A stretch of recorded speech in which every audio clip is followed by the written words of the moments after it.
this last night. Basically, it's just a sheet pan, and this is a carrot cake that I've added extra spices to make it like a gingerbread because it's holiday season right now.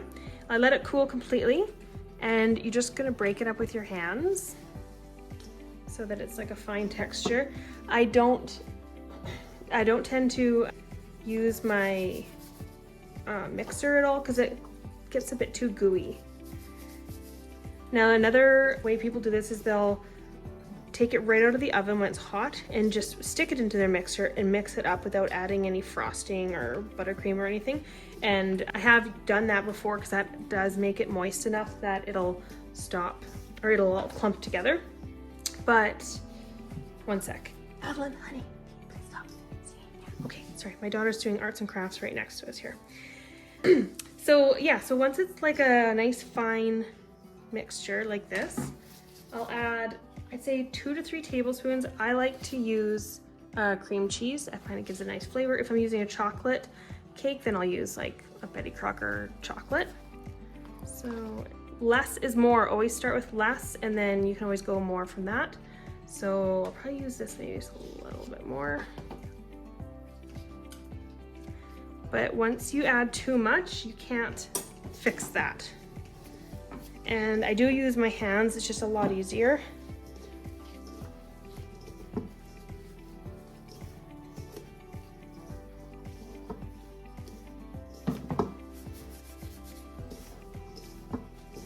And then the reason that I use the sheet pan is because when I have baked in the past, the edges get hard and crunchy, and then you're trying to like break up these hard crunchy ones in the middle. Okay, let's see. So if I was to squinch this into a ball, that's pretty good. It sticks together pretty well. All right. So now I like to use one of these. You can use whatever you want though. You can just grab a bunch that feels right. And then I usually have to squinch it into a ball a few times to get it nice and firm. Give it a nice circle, okay. And then, so I look for the cracks. If there's any cracks that are like really falling apart, sometimes I'll break it up and mix it a bit better. That's usually when I know if at this point, if it's starting to fall apart on me, I know I haven't added enough. So you want just enough that it does stick together. All right, so now for this one here, I'm actually only doing 1 cake pop because I'm actually making a different recipe. I'm gonna be doing cake pucks, which is totally different. All right, I'm just gonna try and zoom in a little bit on this one. Okay. Also, a lot of the recipes just tell you to like microwave your chocolate or use like a double boiler. I find I end up burning chocolate and wasting chocolate that way. So I went and purchased one of these Chocolatier Deluxe things on Amazon. They're like $49 and I use it so much. It's awesome. It just keeps the chocolate at the right temperature. Also, using a good quality chocolate makes a huge difference compared to using like Wilton's cake melt, or sorry, the Wilton melts, because I find they are crunchy while the chocolate gives it more of a soft feeling texture when you bite into it. And then, all right, so I'm also going to use a bit of shortening.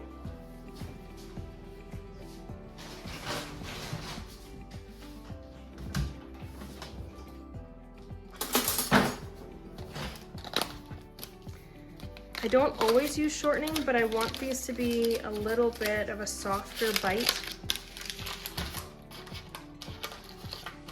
So you don't need much, just a little bit. I'm gonna use it just in this one.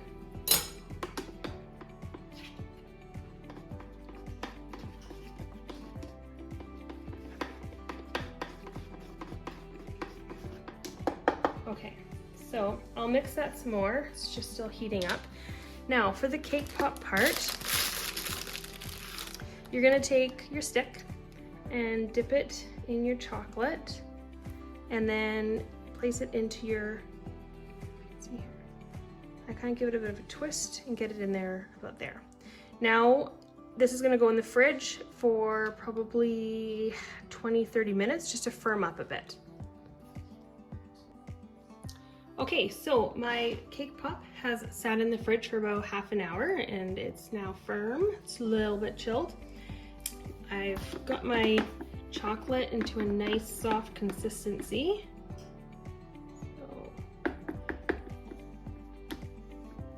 So the main thing when I'm putting this in, if I dip it in, I'll kind of dip it and roll it. And then if you're like tapping it or tapping it on the edge, you could break the cake pop off into the chocolate. So I tend to tap my hand instead.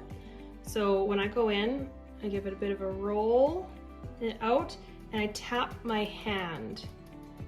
That's, I find, the most important thing.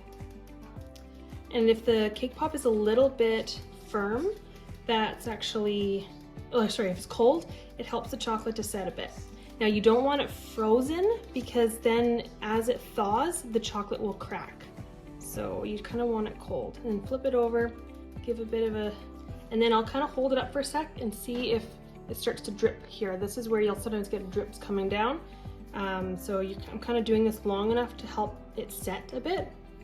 And then I have a styrofoam lid from an old cooler, and I just pop some holes in it, and then that's how I put my cake pops in there. I tend to actually keep this in the fridge so that I go back and forth. I dip a cake pop and then I put it in the fridge, and that way it just sets a lot faster. And that is how I do my cake pops.